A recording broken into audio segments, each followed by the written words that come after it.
Bursa calon gubernur Jakarta pada Pilkada 2024 kian memanas. Sejumlah nama petahana hingga penantang baru muncul sebagai bakal calon gubernur Jakarta. Terbaru ada Wakil Ketua Majelis Syuro Partai Keadilan Sejahtera PKS Muhammad Sohibul Imam. Juru bicara PKS Ahmad Mabruri mengatakan, sebagai partai pemenang di Jakarta, PKS memutuskan akan memperjuangkan kader terbaiknya sebagai gubernur Jakarta. PKS menilai Sohibul Imam merupakan figur yang memiliki integritas dan kapasitas yang mumpuni untuk memimpin Jakarta. Kita sudah putuskan bahwasanya kita akan mengusung Muhammad Sohibul Iman, mantan Presiden PKS, mantan Wakil Ketua DPR RI, dan mantan Rektor Universitas Paramadina. Nah, dengan siapa Pak Sohibul Iman berpasangan, nanti kita akan melihat komposisi koalisi yang terbentuk. Sementara itu, Partai Nasdem menyebut sudah menyerahkan 3 nama calon yang akan diusung di Pilkada Jakarta. Ketiganya yaitu Anies Baswedan, Bendahara Umum Nasdem Ahmad Sahroni, dan Ketua DPW Nasdem Jakarta Wibi Andriano. Ahmad Sahroni mengaku siap jika dirinya diberi tugas di Pilgub Jakarta. Prinsipnya adalah kalau ketua umum merintahin gue maju sebagai kader, nggak bisa nolak, ya harus siap. Kalau dari pribadi nggak siap kan? Kalau pribadi nggak. Pribadi gue lebih senang DPR, tapi kan namanya kita sebagai kader yang wajib diperintah oleh ketua umum, atas perintah ketua umum ya harus mau. Partai Golkar yang sebelumnya sudah menugaskan kadernya Ridwan Kamil di Pilgub Jakarta memastikan tidak akan bertarung sendirian. Ketua Umum Partai Golkar Airlangga Hartarto menegaskan, Golkar akan bekerjasama dalam mengusung calon gubernur Jakarta bersama dengan Koalisi Indonesia Maju. Golkar tetap mencalonkan sendiri nggak di Pilkada Jakarta? Kita selalu mencalonkan bersama-sama, karena Partai Golkar, we are not walking alone, we are walking together with Koalisi Indonesia Maju. Ada nama-namanya nggak dari kader internal? Ya, terima kasih. Litbang Kompas memotret potensi dukungan Presiden Joko Widodo untuk mempengaruhi pilihan pemilih pada pilkada mendatang. Dari hasil survei yang dibiayai harian Kompas ini, sebanyak 54,3% mempertimbangkan calon yang memiliki hubungan dengan Jokowi. Itu 54% lebih mengatakan akan mempertimbangkan. Artinya ada sikap yang menjadikan variabel Pak Jokowi itu menjadi pertimbangan seseorang untuk memilih di pilkada. Nah, ini artinya kan tidak jauh berbeda dengan apa yang terjadi di pemilu 2024 lalu. Di survei kita juga mengatakan dengan angka yang relatif tidak jauh berbeda, itu sosok Pak Jokowi itu masih punya pengaruh gitu ya, yang bisa menjadi pertimbangan seseorang untuk menentukan pilihannya. Sejauh ini baru Anies Baswedan yang secara resmi mendapat dukungan partai untuk maju di Pilgub Jakarta. Anies telah mendapat dukungan dari PKB yang disebut-sebut akan diikuti beberapa partai lain untuk memenuhi syarat minimal kursi DPRD Jakarta. Namun nama-nama ini seperti Ridwan Kamil, Basuki Cahayapurnama atau Ahok, hingga putra bungsu Jokowi Kaisang Pangarep dan nama lainnya masih dipertimbangkan partai untuk resmi diusung. Akankah Anies mulus melenggang maju di Pilgub Jakarta? Dan siapa yang akan jadi penantangnya? Kita tunggu saja. Tim Liputan, Kompas TV.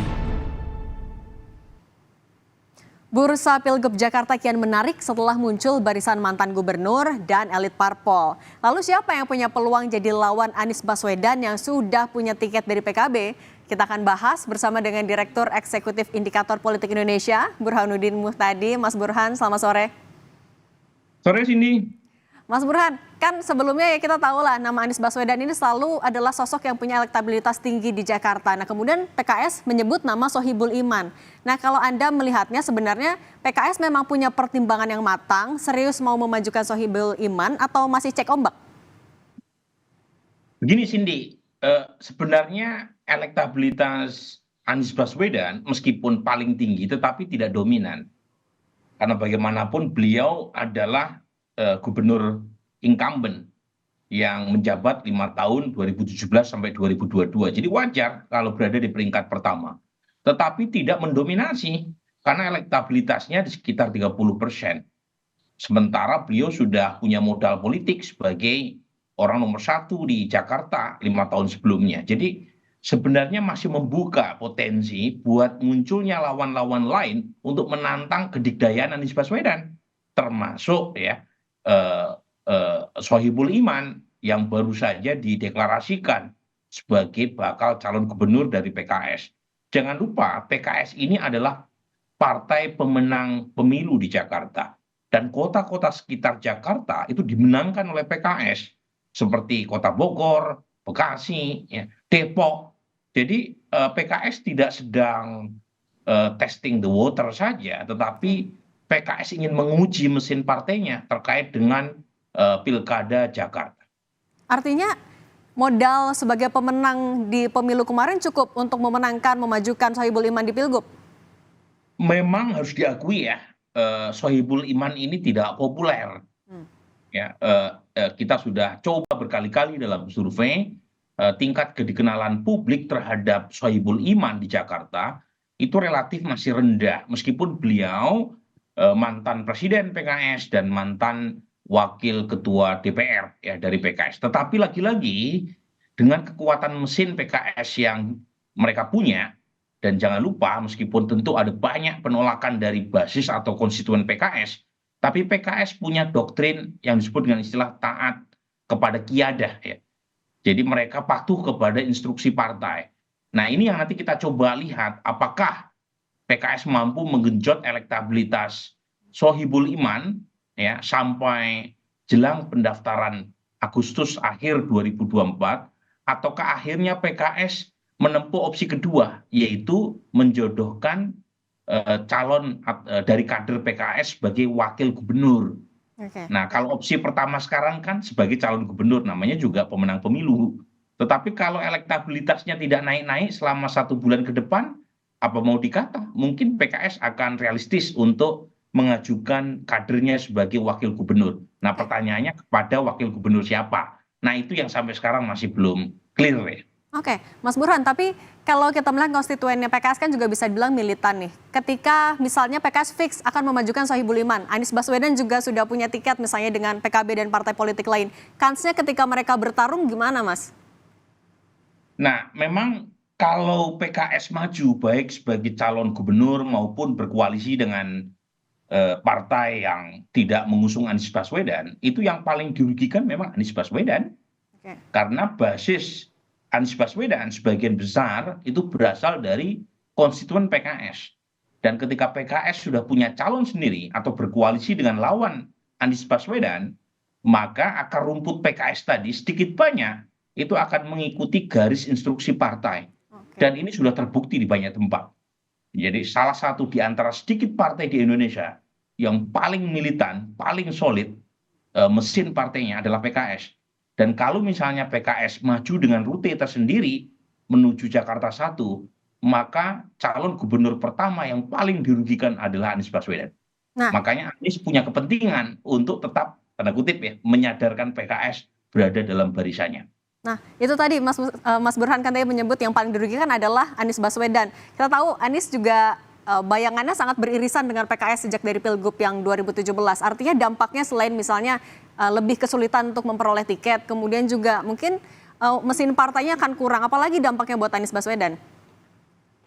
Nah, dampak berikutnya ya tentu sulit buat Anies untuk memenangkan pertarungan kalau PKS punya skenario lain. Ya. Makanya menurut saya salah satu bacaan dengan ya, memunculkan Sohibul Iman sebagai calon gubernur dari PKS, ini juga bagian dari upaya PKS untuk menaikkan posisi tawar, yaitu agar Anies segera meminang calon dari PKS sebagai calon wakil gubernurnya. Kan selama ini PKS menjadi kendaraan buat Anies, sementara Anies tidak pernah resmi sebagai kader PKS. 2017 PKS yang mengusung Anies sebagai gubernur di Jakarta dan berhasil. Kemarin Pilpres, PKS juga menyediakan diri sebagai kendaraan politik buat Anies sebagai Pilpres. Tetapi apakah kader PKS pernah ditunjuk oleh Anies sebagai wakilnya? Kan nggak pernah. Jadi menurut saya ini juga bagian dari cara PKS untuk tanda kutip ya mendorong Anies untuk segera meminang kader dari PKS. Kalau tidak, ya jangan salahkan PKS kalau misalnya tiba-tiba PKS maju sendiri dengan Sohibul Iman sebagai gubernurnya atau memilih untuk berkoalisi dengan Ridwan Kamil. Dan kalau itu yang terjadi, wah berat ya buat Anies untuk memenangkan Pilkada Jakarta. Oke. Berarti tapi kalau misalnya maju sendiri, misalnya tanpa Anies Baswedan sebenarnya kuat ya PKS ya? Nah, masalahnya adalah PKS meskipun memenangkan Pilkada DKI, meskipun memenangkan Pileg di DKI Jakarta, tetapi kemenangannya itu tidak mencapai syarat minimum untuk bisa mendaftarkan kadernya tanpa koalisi dengan partai lain. Itu masalah utamanya, Cindy. Jadi PKS memang menang, tetapi kursinya hanya 18%. Kurang 2% untuk mencapai minimum threshold. Ya. Nah, kalau misalnya Sohibul Iman ini sudah diusung oleh PKS sebagai cagup, tetapi elektabilitasnya memble, tidak kompetitif, saya kira sulit juga buat PKS untuk menggandeng mitra koalisi yang lain. Nah, pada titik itu PKS harus menyediakan opsi berikutnya, bukan sekedar memaksakan Sohibul Iman sebagai cagup kalau misalnya gagal mendapatkan mitra koalisi, tapi juga mencari skenario kedua, yaitu menjadi cawagup dari pasangan yang akan berlaga nanti. Oke, kalau lagi menaikkan daya tawar buat Anies Baswedan agar Anies meminang cawagupnya dari PKS, siapa namanya? Sohibul Iman sajakah atau ada nama-nama lain yang sekiranya bisa menggoda warga Jakarta? Nah, masalahnya memang PKS ini terkenal dengan militansi dan mesin partai yang kuat, tetapi kadernya kurang begitu kompetitif. Jadi bukan hanya Pak Sohibul Iman ya, dengan segala hormat saya kepada beliau, ya nama seperti Mardhani Alisera, nama seperti Saihu, ya Presiden PKS sekarang, nama seperti Adang Darajatun, itu nama-nama yang di belakang layar saya dengar coba ditawarkan sebagai calon wakil gubernur baik kepada Anies Baswedan maupun Ridwan Kamil. Cuma nama-nama tadi secara elektoral memang kurang kompetitif. Nah, tetapi memang kekuatan PKS bukan pada ketokohan kadernya. Kekuatan PKS itu pada militansi grassroots plus mesin partainya. Dan jangan lupa, PKS adalah pemenang pemilu di Jakarta. Dan itu daya tawar dari PKS yang saya kira meskipun kader-kadernya tidak populer secara elektoral, tetapi kekuatan atau brand dari partai seperti PKS akan tetap menggoda siapapun calon yang akan maju sebagai gubernur di Jakarta nanti. Oke, Mas Burhan, DPD PDI Perjuangan Jakarta bilang akan mendukung Anies Baswedan di Pilgub Jakarta 2024. Ini disampaikan oleh Ketua DPW Nasdem Jakarta, Wibi Andrino. Wibi bilang, ya nggak mempermasalahkan kalau PDIP dukung Anies. Kita dengarkan dulu sama-sama Mas Burhan pernyataannya.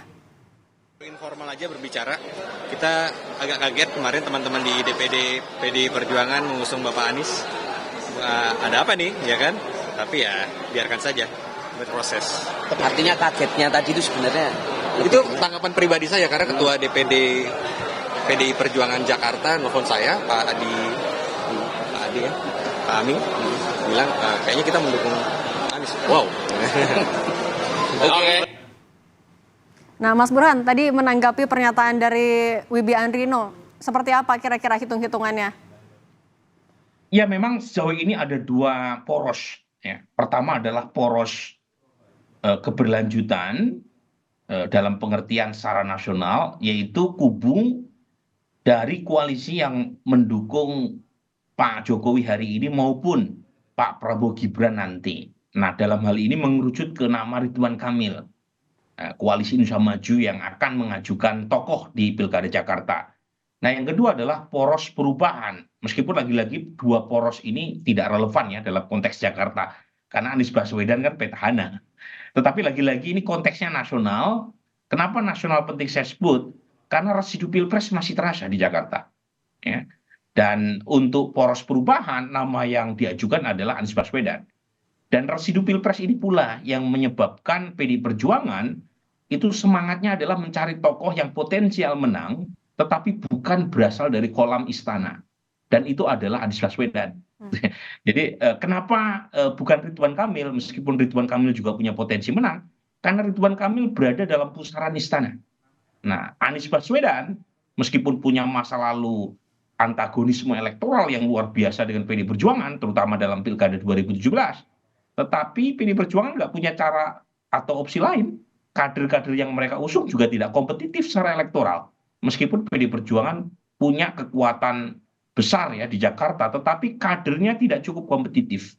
Dan karenanya mereka melirik nama yang potensial bisa mengalahkan calon istana.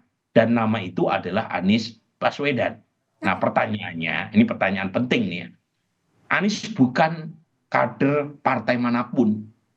Nah sementara PDI Perjuangan ketika mengusung Anies tentu saja punya ekspektasi agar kadernya dipinang oleh Anies sebagai cawagup. Nah pertanyaannya, apakah partai lain selain PDI Perjuangan rela atau ikhlas kalau Anies meminang kader dari PDI Perjuangan? Jangan lupa PDI Perjuangan nggak cukup kursinya kalau mengusung Anies tanpa berkoalisi dengan partai lain. Nah ini pertanyaan sederhana buat Nasdem, buat PKB yang elit-elitnya sebagian sudah menyuarakan Anies sebagai cagup mereka. Ikhlas nggak tuh Nasdem sama PKB kalau wakilnya itu bukan kader mereka tetapi kader PDI Perjuangan. Sementara tanpa Nasdem dan tanpa PKB, Anies tidak bisa berlayar. Oke.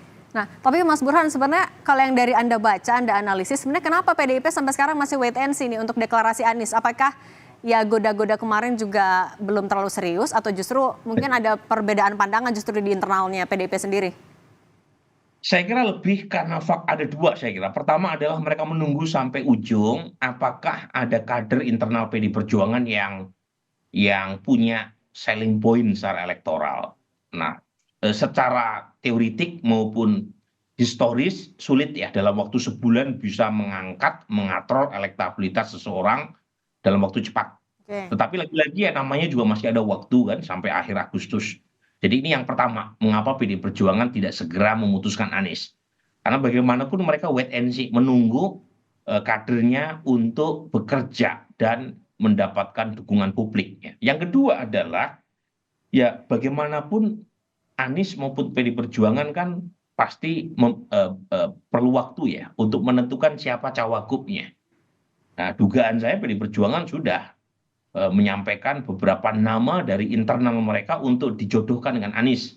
Entah itu Andika Perkasa, entah itu orang seperti misalnya ya Charles Honoris yang saya dengar di belakang layar. Tetapi lagi-lagi Anies juga perlu waktu kan, karena bagaimanapun dukungan dari PDI Perjuangan kan bukan satu-satunya yang bisa membuat secara administratif Anies bisa berjalan, berlaga. Perlu kesepakatan dengan partai lain, tadi saya sudah sampaikan. Karena suara PDI Perjuangan nggak cukup untuk mengusung Anies. Nah, lagi-lagi kesepakatan atau konsensus dengan partai lain sepertinya belum diterima ya, belum ditentukan. Dan ini yang membuat ya pasangan Anies sampai sekarang juga belum jelas. Oke, artinya kalau kita melihat peta politik sekarang dan juga dinamikanya menjelang Agustus, siapa kira-kira yang akan jadi lawan Anies? Siapa saja di Pilgub? Dugaan saya lawan Anies itu adalah Ridwan Kamil. Oke. Nah, memang ada tarik-menarik di internal koalisi Indonesia Maju karena Golkar sebagai tanda kutip pemilik paten.